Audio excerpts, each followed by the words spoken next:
Tu connais ton péché, tu le connais, même si je ne le prêche pas dessus, tu connais ton péché. Mais pourquoi tu ne l'abandonnes pas? Parce que tu penses qu'il y aura encore une autre vie. C'est ça ta vie. Ce n'est pas la vie de quelqu'un d'autre. C'est ce que tu fais, c'est ça ta vie. Bizarrement, il y a des gens qui parlent de leur vie comme si c'était la vie des autres. Écoutez comment ils disent. Ah, ngaye, masumno samikolo oh. Biloko nazo sala, nazo nanyon. Nazo sa biloko moro. Non, mets ton nom. Biloko nga fiston. Non, sala. Fiston yo, osuka na moto. Au moins, on changer. Vous n'aurez pas de vie. Vous ne reviendrez pas. Maximisez chaque seconde, chaque minute, chaque heure, chaque jour, chaque semaine, chaque mois, chaque année. Quand tu cries bonne année, tu dis cette année encore je vais servir, je ferai tout bien, je vais prêcher bien, je vais chanter bien, je donne bien mon offrande, j'évangélise. Quand je pêche directement, je n'attends pas demain, à l'instant je me répands, je fais du mal à quelqu'un, je demande pardon. Pourquoi? Je ne sais pas si demain je vivrai. Certains au milieu de nous, ils ont des longs trajets, comme s'ils quittaient Lemba pour aller jusqu'en ville. Mais d'autres, c'est un voyage du coin vers le coin. Si tu es arrivé à l'arrêt, tu dois descendre ou pas? Et ton arrêt, peut-être, c'est pas dans 70 ans, peut-être toi, c'est dans 40 ans.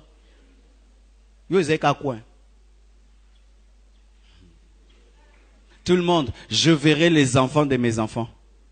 Est-ce que tu es sûr? Dieu t'a dit que tu verras les enfants de tes enfants? Mais pourquoi tu vis comme si tu vieilliras? Dieu t'a signalé que tu vieilliras. Vivez tous les jours comme si c'était le dernier. Tous les jours comme si ce n'est que celui-ci que tu as, pas un autre. Et je ne peux pas me permettre d'entrer dans lundi avec un péché du dimanche alors que je peux me repentir dimanche.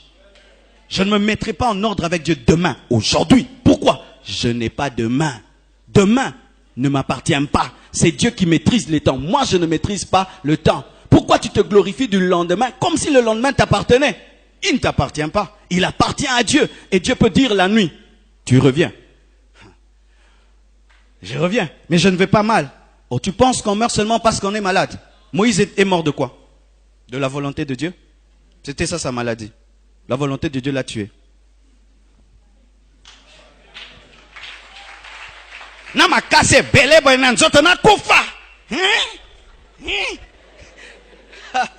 La Bible dit qu'à 120 ans, la vue de Moïse n'avait pas baissé. Mais Dieu a retiré seulement le souffle. Tu peux dormir seulement, tu fais... Et puis tu...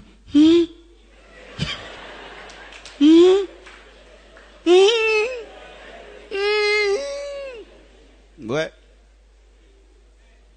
Avant de dormir, est-ce que vous faites le bilan de vos vies? Nous dormons pendant 8 heures du temps. Pendant 8 heures du temps, on peut te déplacer, on t'amène jusqu'au coin et tu vas dormir. N'est-ce pas? Il y a des gens qui dorment terriblement. Hein? Donc tu peux le voler, tu pars avec lui. Il se réveillera que demain. Et pendant 8 heures du temps, tu es exposé à toutes sortes de choses. La maison peut brûler. Un voleur peut te tuer dans le sommeil, mais vous dormez dans le péché. Vous dormez dans le péché. 8 heures du temps où tu es comme un mort, exposé à tout, même à l'enlèvement. Oh, je me repentirai avant l'enlèvement. Et si ça vient dans le sommeil? Et si il y a l'enlèvement dans le sommeil, tu pêches, tu dis, je vais confesser demain. 8 heures du temps là, enlèvement. Au Siritruga, au Tigala. Kokoko, bozapi. Bozawapi.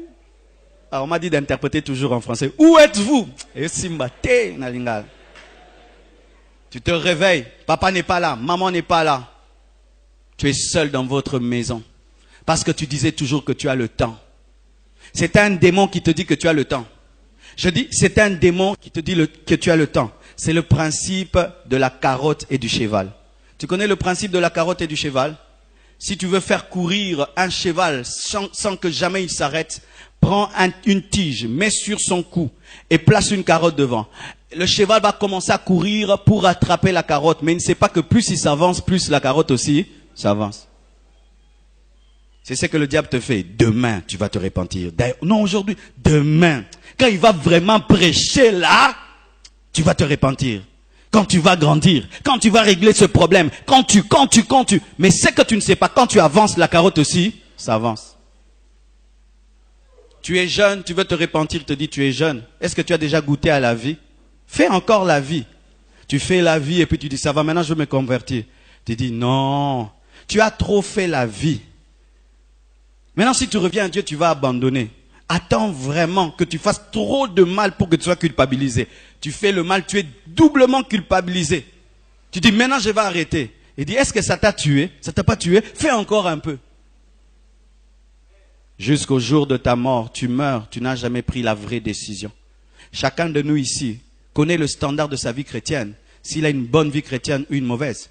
Chacun de nous sait s'il est repenti ou pas. Chacun de nous s'il est païen ou pas. Nous le savons. Parce que moi, quand j'étais païen, je disais, ces gens-ci sont des chrétiens. Moi, je suis un païen, j'irai en enfer, mais je ne me repentais pas. J'étais toujours dans ma musique mondaine, j'étais toujours dans les griffes, j'étais toujours dans l'impudicité, mais je savais que je menais une mauvaise vie. Je pensais que je déciderais quand je voudrais. Et si la mort m'avait atteint le temps où j'étais jeune, qu'est-ce que je serais devenu aujourd'hui?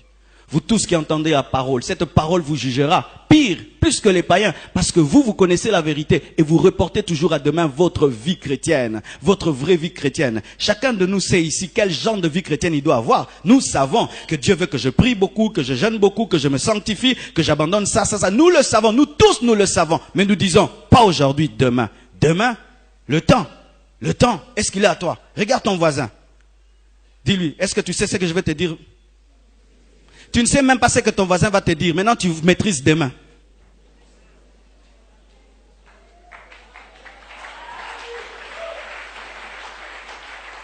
Tu ne sais même pas la phrase qui sortira de la bouche de ton voisin en une seconde. Mais tu peux dire, dans 10 ans, dans 5 ans, je ferai, je serai, j'irai. Vanité. Aujourd'hui, le Seigneur m'a dit de faire un appel aux gens qui pensent, qui sont les maîtres de leur temps. Et ce sera mon enseignement de demain. Qui est le maître du temps? C'est vrai, nous disons que Dieu est le maître des temps des circonstances. Mais je vais te démontrer comment est-ce que Dieu est le maître des temps. Aujourd'hui, Dieu m'a demandé de faire un appel à certains d'entre vous. Bien-aimés, dernièrement, j'étais sur le boulevard. Je regarde plein de voitures. Autour de qui? D'un jeune garçon. Ces gens qu'on appelle Wewa. Tamponné par une voiture, il ressemblait à un chien. Les gens passaient autour de lui. Je ne pense pas qu'il avait 30 ans. Je ne pense pas qu'il avait 30 ans. Tous ces Congolais qui meurent à Brazzaville, est-ce que tous sont âgés? Il y a même des bébés qui meurent, n'est-ce pas? Qui te dit que tu as le temps?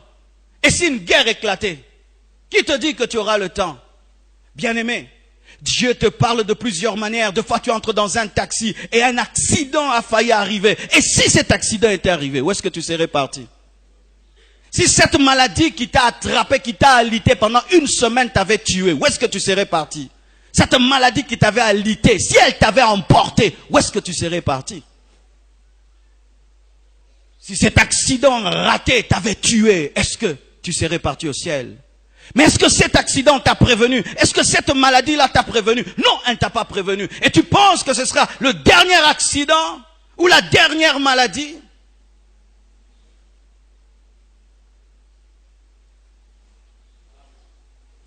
Nous vivons souvent comme des inconscients. Inconscients de l'éternité. Et vous qui pensez que la vie ne s'arrête que sur terre. Bien-aimés, comment pouvez-vous expliquer tous ces autres phénomènes surnaturels? Il n'y a pas que les hommes. Il y a des anges, il y a des démons. Il y a un autre monde au-delà de ce monde que nous voyons. Et c'est de là que nous venons. Nous venons de l'éternité et nous retournerons à l'éternité. Et si vous ne donnez pas vos vies à Jésus, et si vous ne marchez pas selon sa parole, bien-aimés, vous le regretterez. Être chrétien, ce n'est pas seulement dire qu'on est chrétien, mais c'est marcher selon la parole de Dieu. Jésus reviendra pour une seconde fois pour les gens qui l'attendent. Il ne reviendra pas seulement pour les gens qui confessent son nom, mais pour des gens qui l'attendent. Amen. C'est ce que Dieu m'a mis à cœur aujourd'hui pour vous. Je ne serai pas très long, mais sachez ceci, frères et sœurs, vous n'êtes pas maître de votre temps. C'est Dieu qui contrôle toutes choses. Que Dieu vous bénisse abondamment.